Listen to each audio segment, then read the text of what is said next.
আজকে দেখাবো বাইকের যে ফ্রন্ট সকাপ থাকে, ফ্রন্ট সকাপের সিল বারবার কেটে যায়। কেন ফ্রন্ট সকাপের সিল কেটে যায়, বারবার সিল লাগানোর পরেও সিল কেটে যায় এবং রড চেঞ্জ করার পরেও সিল কেটে যায় এবং সকাপ অনেক সময় স্মুথ কাজ করে না।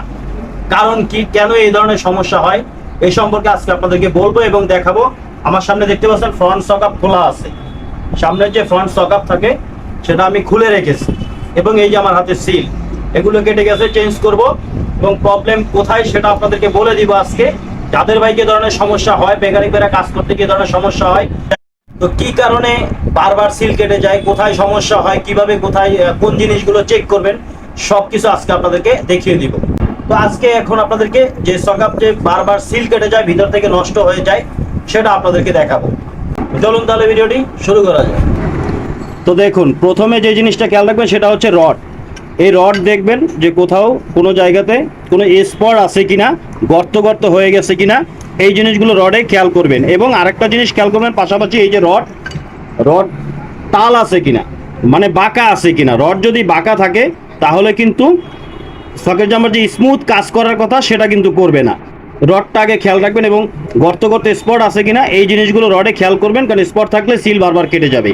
এখন আরেকটা জিনিস যেটা হচ্ছে, এই যে সকাপ দেখতে পাচ্ছেন, সকাপের যে মেইন যে চেম্বার, এই যে দেখতে পাচ্ছেন আমার হাতে, এগুলোর ভিতরে অনেক সময় এই যে বুশ থাকে। আমি একটা দিয়ে আপনাদেরকে দেখাচ্ছি। এই যে দেখুন, কাছের থেকে দেখুন, এই দিক থেকে যদি খেয়াল করেন, এই যে দেখুন এখানে বুশ আছে, এই যে দেখতে পাচ্ছেন এখানে বুশ, ভালোভাবে খেয়াল করবেন ভিতরের দিকে, এই যে বুশগুলো দেখা যায়।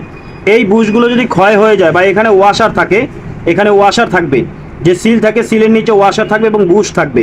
এই বুশগুলো যদি ক্ষয় হয়ে যায়, না থাকে, তাহলে কি হয়, রডটা যখন ভিতরে থাকে তখন রডটা এভাবে ডানে বামে গজবে, মানে যেটাকে আমরা বলি গজা বা নড়া, ডান বাম রডটা এখানে ফ্রি নড়বে। যদি এভাবে ফ্রি রডটা নড়তে থাকে তাহলেই কিন্তু বারবার সিল কেটে যাবে এবং সকেট জাম্পার স্মুথ কাজ করবে না। কারণ হচ্ছে এখানে যেই বুশ, এই বুশটা না থাকার কারণে। আর একটা জিনিস, এই যে আমার হাতে দেখতে পাচ্ছেন আপনারা, এখানে এই যে রডগুলো থাকে সকাপের, এই যে বুশগুলো দেখুন, এই যে এখানে কাটা বুশ, এই যে দেখুন, এটা হচ্ছে ফাইবারের বুশ। এই যে বুশ, দুটি বুশ থাকবে দুটি সকাপের, এই যে দেখুন, এই যে বুশগুলো দেখতে পাচ্ছেন, এই বুশগুলো যদি না থাকে, অনেক সময় কি হয়, রড চেঞ্জ করার সময় বা অয়েল চেঞ্জ করার সময় যখন খুলে, তখন এই বুশগুলো অনেক সময় খুলে যায়, অনেক সময় থেকে যায়, অনেকে খেয়াল করেন না। এই বুশগুলো অবশ্যই খেয়াল করে লাগাবেন এবং এই বুশগুলো যদি নষ্ট হয়ে যায় বা ভেঙে যায়, তাহলে কিন্তু বাইকের যে সকাপ থাকে, ফ্রন্ট সকাপের এই যে রডের সিল আপনি যতবারই চেঞ্জ করবেন ততবারই এই সিলগুলো কেটে যাবে। এবং এখানের এই যে বুশের কথা বলেছি, এই বুশ, এই দুটি জিনিস অবশ্যই, বুশ নিচে এবং উপরের যে বুশ থাকে, এগুলো অবশ্যই আপনারা একটু খেয়াল রাখবেন, খেয়াল করে লাগাবেন। তাহলে কি হবে, সকেট জাম্পার যে সিল কাটার সমস্যাটা সেটা থাকবে না, কারণ সকেট জাম্পারটি ভিতরে নড়তে পারবে না, স্টেল থাকবে, তাহলে সিল কাটবে না। আর যদি স্মুথ কাজ না করে, সকেট জাম্পার আপ ডাউন না করে, তাহলে অবশ্যই রডটা খেয়াল রাখবেন।